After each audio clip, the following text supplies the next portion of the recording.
Em dia que Lula indica Zanin ao STF, Rosa Weber diz que faltam mulheres em tribunais superiores. No dia em que o presidente Luiz Inácio Lula da Silva anunciou o advogado Cristiano Zanin para a vaga de ministro do Supremo Tribunal Federal, a presidente da Corte, ministra Rosa Weber, citou a falta de mulheres em tribunais superiores do país. A declaração foi dada em reunião com o presidente da Finlândia, Sauli Niinisto. Ao líder estrangeiro, ela disse que foi a primeira magistrada da carreira a entrar no STF. Entre os 10 atuais ministros do STF, há apenas 2 mulheres, Rosa Weber e Carmen Lúcia. Além delas, o STF tem apenas outra mulher em seus integrantes, Ellen Grace, que foi citada pela primeira-ministra no encontro. A indicação de Zanin para a vaga do Supremo foi publicada em edição extra do Diário Oficial na quinta-feira, assinada pelo presidente Lula. Agora cabe ao Senado aprovar o nome do advogado. Se aprovado, Zanin vai ocupar a vaga deixada pelo ministro Ricardo Lewandowski, que se aposentou em abril.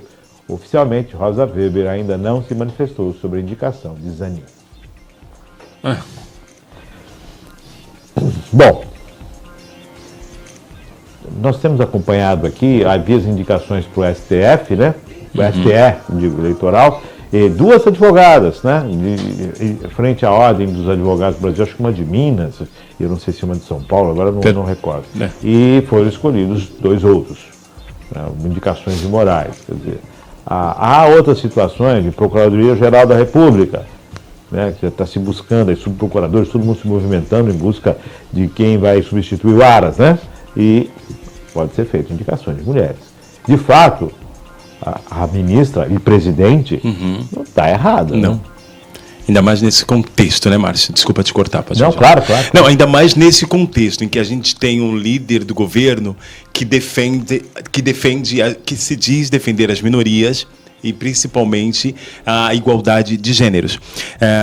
Vera Lúcia Araújo era uma das juristas que poderia ter sido indicada, que estavam nessa pauta para ser indicada, uma jurista de Pernambuco, negra, que realmente, não que isso seja posto que esteja errado ele indicar o Zanin, mas a gente sabe dessas alianças, e enquanto um chefe de governo que defende as minorias e a igualdade de gênero acaba não dando possibilidade, fechou uma porta. Na verdade, ele acabou fechando uma porta.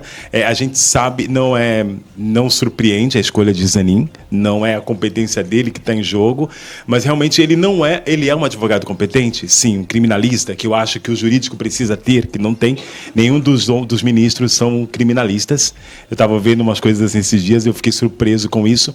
Ele é um juiz criminalista, mas a gente sabe que existe aquela proteção, aquela coisa, né, Márcio? Jogo político que pode influenciar no futuro. A minha maior preocupação é essa. Não que Zanin seja essa pessoa, mas a gente sabe da ligação que ele tem com o presidente. E a gente sabe da importância do STF, dos ministros, para julgar casos do Brasil e do governo. Então, eu acho que é um bom profissional, tem competência para estar ali, mas acho que essa vaga, como a Rosa mesmo questiona, já era a possibilidade que se tinha de realmente ser congruente com as falas. Eu acho que essa é a maior importância. Falar o que escreve, né? Exatamente. Eu acho que a partir do momento que você planta uma semente e cria a expectativa de que essas minorias vão ser realmente representadas, e aí quando você tem a oportunidade de fazer na prática, você não faz. Vou voltar a outro jargão. Hoje acho que eu estou nos jargões, né?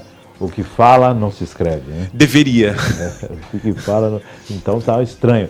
Lembrei agora de Joaquim Barbosa, né? Sim, Joaquim foi uma grande referência. Deu uma ênfase no Supremo, nossa, né? Cara, E aquela, mas eu acho que em um momento de extrema dificuldade no mensalão. Exatamente, mas é engraçado, né?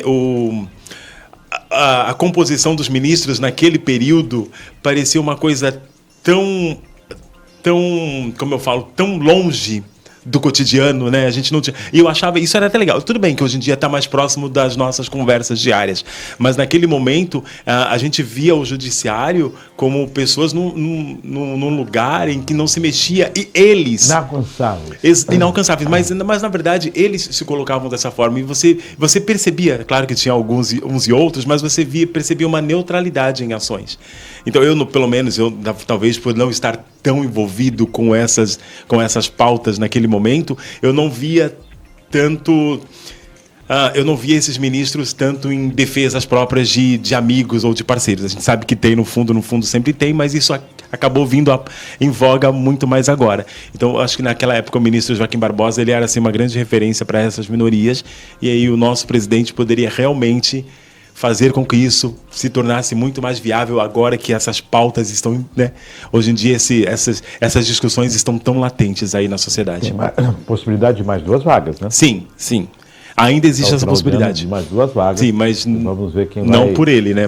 Não pelo presidente. Então, mas aí já tem acho que o irmão do Dino também já está sinalizando, ele que é subprocurador, sinalizando algumas coisas também. Sim. Dizer, tem toda uma condição. Quem indica é o presidente, mas quem bate o martelo é o Senado. Eles vão passar por uma sabatina. E como eu sou com o Alcolumbre, o Lula, e o Alcolumbre já falou que era favorável, Danilo. Agora, quem decide é o Senado. Então nós vamos imaginar que o Senado tenha a sua sabatina realizada, né? E fica aí o apontamento da ministra, né? Da ministra. Que louco, né, cara? Pode chegar um momento em que tanto ela pode se aposentar, como também Carmen Lúcia, e aí? É a hegemonia masculina naquele lugar de novo. O Congresso encaminhou para a sanção do presidente a igualdade de salários entre homens e mulheres. Equiparação, né? Então, equiparado o salário entre homens e mulheres. Salarial. Só que o número na questão do STF... Você não vai equiparar o salário entre homens e mulheres se você não tem mulheres ocupando aquele lugar. Então, assim, gente, o que se fala não se escreve. 10h27... Mara Clara, teu salário está equiparado aqui, tá? Sempre esteve, agora vai estar mais acima, vamos pagar até mais.